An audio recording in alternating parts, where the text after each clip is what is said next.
રાજકોટની તો રાજકોટ જિલ્લાના ધોરાજીમાં જૂનાગઢ રોડ પર ઓવરબ્રિજ બનાવવાની થઈ રહી છે કામગીરી અને કામગીરી ગોકળ ગાય ગતિએ થઈ રહી હોવાનું લોકોનું આક્ષેપ કરવામાં આવ્યું છે। ભારે વાહનો માટે કેનાલ કાંઠા પરથી ડાયવર્ઝન આપી દેવાતા ખેડૂતોમાં રોષ જોવા મળી રહ્યો છે અને કેનાલ કાંઠા વિસ્તારમાંથી ભારે વાહનોની અવરજવર રહેતા ખેડૂતોને હાલાકી થઈ રહી છે।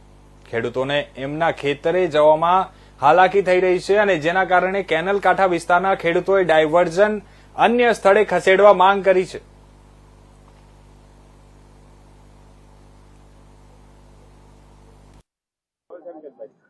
મારું નામ શંકરભાઈ મકવાણા है, एक सामाजिक कार्यकर्ता हूँ। ધોરાજી શહેરની અંદર જે રેલવે ઓવરબ્રિજ બની રહ્યું છે જેના કારણે બે ડાયવર્ઝન કાઢેલ છે જુનાગઢ જવા માટે, એક ફરેણી રોડ અને એક જમનાવર થઈ અને એક ડાયવર્ઝન કાઢેલ છે, પણ ભારે વાહનો દ્વારા એ મુખ્ય ડાયવર્ઝન જે કાઢેલ છે એનો ઉપયોગ કરવામાં આવતો નથી અને જે જમનાવર પાસેથી કેનાલ પાસેથી જે ખેડૂતોને અવર જવર માટે ખેતર માટે ઉપયોગ કરવામાં જે રસ્તો છે એના દ્વારા એને માટે જે ભારે વાહનો ચલાવવામાં આવે છે જેના કારણે ખેડૂતોને આવવા જવા માટે તકલીફ થઈ રહી છે।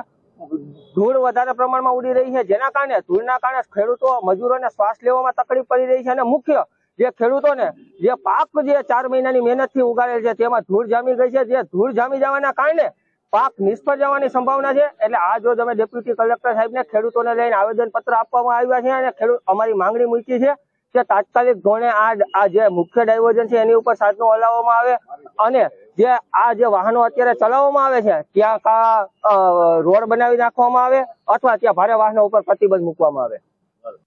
તમારા નામથી શરૂઆત। રાજુભાઈ રણછોડભાઈ વઘાસિયા, જે કેનાલ કેડે ખેતર આવેલ છે અને અત્યારે જે પુલનું કામ ચાલુ કરેલ છે જે ના બે ડાયવર્ઝન આપેલ છે, એક જમના રોડ અને ફરેણી રોડ ઉપર, જે ઈ વાહન ત્યાંથી નથી ચાલતા અમારા કેનાલ વાળા રોડે ચાલે છે।